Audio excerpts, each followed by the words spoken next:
High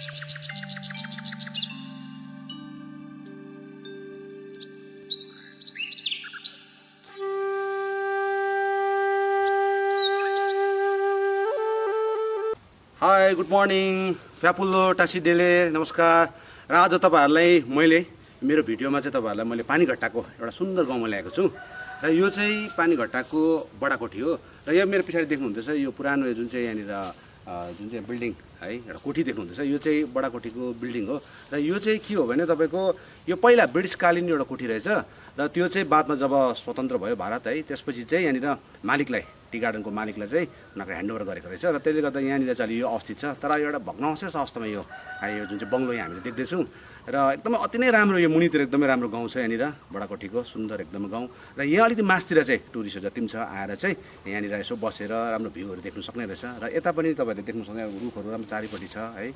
र त्यसले गर्दा विशेष चाहिँ यो जुन चाहिँ कोठी छ यहाँनिर चाहिँ सामाजिक कामहरू पनि यहाँनिर बिहेहरू भयो जति पनि यहाँ परिन्छ सामाजिक कामहरू त्यो कामहरू पनि यहाँनिर गर्न सकिँदो रहेछ र गर्दो रहेछ है। र विशेष तपाईँहरूलाई म यो भित्र चाहिँ म तपाईँलाई देखाउन चाहन्छु यहाँ कस्तो छ है। ल आउनुहोस् होला।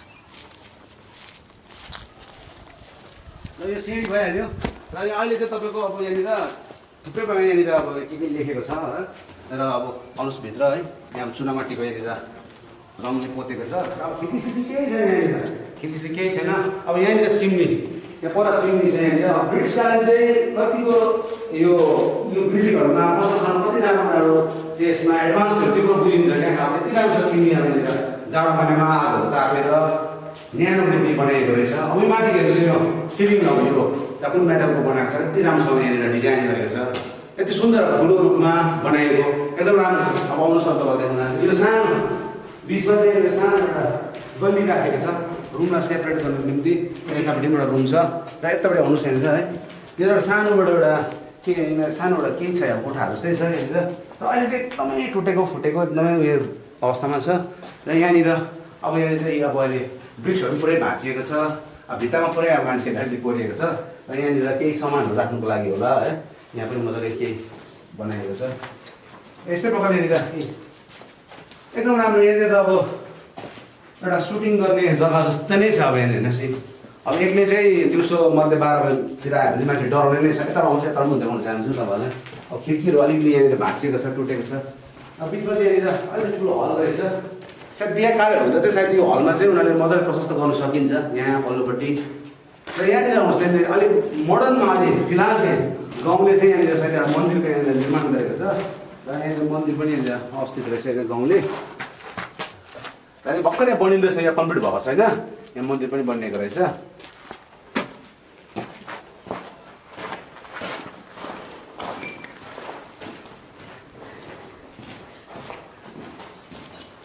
अब यहाँनिर बिचमा गल्ली छ यहाँनिर अलिक अगाडि तपाईँहरूलाई देखाउन चाहन्छु।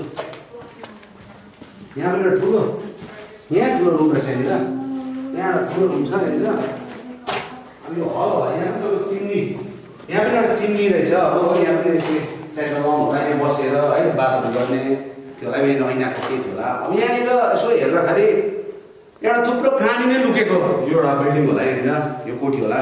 यहाँनिर अब त्यो समयमा ब्रिटिसकालीन समयमा यहाँनिर ब्रिटिसको जति बेला यहाँ शासन थियो अब त्यति बेला यहाँनिर यो जग्गा क्षेत्रलाई शासन गर्ने उनीहरूको एउटा शासन प्रणाली सायद यहीँबाटै हुन्थ्यो होला। अब हामी त्यो एउटा एनालाइज गर्न सक्छौँ। र अहिले चाहिँ एउटा भग्नावशेष अवस्थामा छ। अब केही होला भविष्यमा यो हाम्रो जानकारी छैन। तर हामीले चाहिँ यहाँ आउँदाखेरि यो जग्गालाई हामीले तपाईँ समक्ष राख्नु एकदमै महत्त्वपूर्ण सम्झ्यौँ। किनभने यस्तो अहिलेको बेलामा यो बिल्डिङ र पनि अवस्थित छ। यहाँको बासिन्दालाई पनि हामीले धेरै धन्यवाद दिनुपर्छ। यो जग्गालाई अथवा यो क्षेत्रलाई यसरी यो बिल्डिङलाई जोगाएर राखेकै छ यतिकोलाई।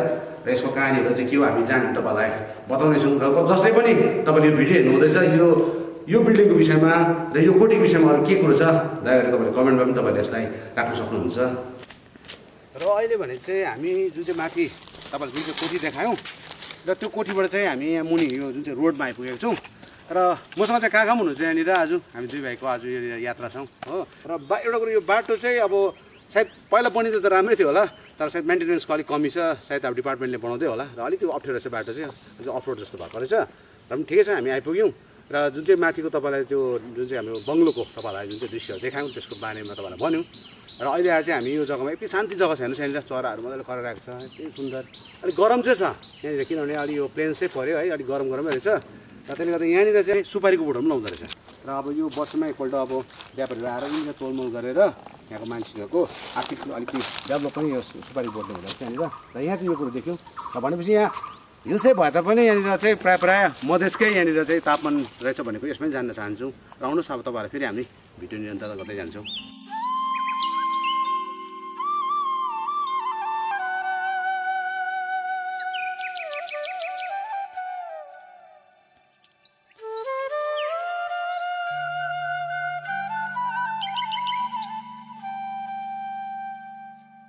र अहिले घरि चाहिँ हामी यहाँ ब्याम्बो हटमा आइपुगेको छौँ र यो चाहिँ तपाईँको जुन चाहिँ हामी त्यहाँ मुखी माथि त्यो बङ्गलो गयौँ बङ्गलोको अलिक मुनि आइसकेपछि यहाँ अलिकति माथि चढ्नु पर्दछ बाटो पार्किङ पनि छ र हामी चाहिँ चिया लिँदैछौँ है। यहाँ चाहिँ एकदमै राम्रो यो अलिकति माथि डाँडामा पर्दो रहेछ र एउटा समस्या चाहिँ के लाग्यो भन्दा चाहिँ यहाँ चाहिँ नेटवर्क पाउँदैन रहेछ र यहाँ आएर चाहिँ नेटवर्क पायो र नेटवर्क पाउँदछ। यहाँ एउटा कुरो चाहिँ तपाईँले जानकारी दिन्छु नेटवर्कको चाहिँ यहाँनिर चाहिँ सुविस्ता रहेछ यहाँनिर नेटवर्क पाउँदो रहेछ र यहाँ आएर चाहिँ मजाले खानापिना खानु पनि सकिन्छ र हामीले चाहिँ चिया मात्रै लिएको छौँ किनभने हाम्रो खाना चाहिँ अलरेडी तल बनिँदैछ। यहाँ चाहिँ तपाईँहरू त्यही भन्न चाहन्छु एकदमै शान्त छ है र यहाँ पानीघट्टादेखि अलिक माथि हुन्छ ज्यादा टाढा पनि छैन पानीघट्टा जुन चाहिँ त्यहाँनिर एउटा पुलिस त्यहाँनिर स्टेसन छ त्यसको त्यहाँनिर अलिक उकालो आइसकेपछि यहाँ बडाकोठी जग्गा चाहिँ 15 मिनट होला मोस्ट प्रब्लम 15 मिनटमा चाहिँ यहाँ यति राम्रो लोकेसन रहेछ यहाँनिर ब्याम्बो हट यहाँ आएर चाहिँ सायद बनिन्छ यो प्रायः एकदम लास्ट उयसमा छ स्टेटमा छ यो जुन चाहिँ होमस्टे हट छ यो बनिसकेपछि यहाँनिर आएर बस्नु सकिने रहेछ र एकदमै राम्रो लाग्यो र फेरि पनि अब आउने हाम्रो एउटा जुन चाहिँ लालसा चाहिँ जागेको छ र हेर्नु होला है। र हामी आज यस बडाकोठीको यात्रामा छौँ जो तपाईँहरू अघि नै भनिसक्यौँ र हामीले माथि सबै तपाईँहरू अघि भ्यू देखायौँ र घुम्दा घुम्दै यहाँ रात पनि परिसक्यो र हामी यहाँनिर अब पानीघट्टापट्टि लाग्दाखेरि चाहिँ फेरि यहाँ मुनिपट्टि चाहिँ एउटा एकदमै सुन्दर राम्रो एउटा होमस्टे देख्यौँ र यहाँ होमस्टेको नाम चाहिँ तपाईँहरूलाई अनुसार देखाउन चाहन्छु यहाँनिर बडाकोठी होमस्टे रहेछ यहाँनिर र एकदमै सानो मात्रामा अर्ग्यानिक होमस्टे र यहाँनिर तपाईँले आएर बस्नु पनि सक्नुहुन्छ यहाँनिर दुईवटा रुम छ यहाँनिर र यति मजाले यहाँनिर जस्तो प्रकारले इन्भाइरोमेन्ट छ इन्भाइरोमेन्ट फ्री टाइपले यहाँनिर होमस्टेको निर्माण भएको रहेछ र बेलुकाको समयमा त यति नै राम्रो यहाँको जुन चाहिँ भ्यू देख्नुहुँदैछ होइन यहाँनिर फ्यामिलीसँग आउनु सक्नुहुन्छ एकदम राम्रो यहाँ बसेर बाहिर मजाले तपाईँहरूले स्न्याक्सहरू टीहरू लिनु सक्नुहुन्छ यहाँनिर मजाले यहाँ लेखिरहेको छ यहाँनिर आई लभ बडाकोठी है। र तपाईँहरूलाई म अलिक रुम पनि देखाउन चाहन्छु आउँछ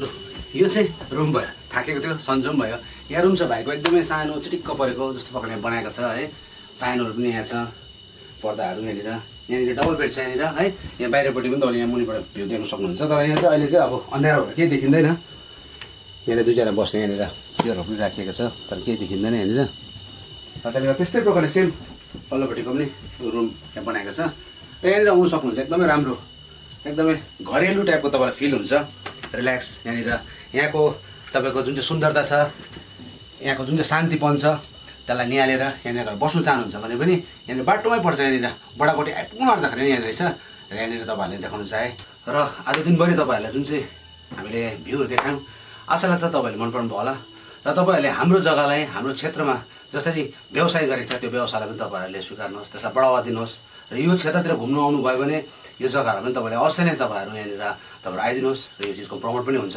भन्दै आशा लाग्यो तपाईँहरूले यो आजको भिडियो मन पराइदिनु भयो होला र के कसो आजको यो विषयमा तपाईँहरूले सेयर अनि लाइक अनि कमेन्ट पनि गरिदिनु भन्न तपाईँलाई म आग्रह गर्दै आजको भिडियो यही अन्त गर्न चाहन्छु। Bye good night take care.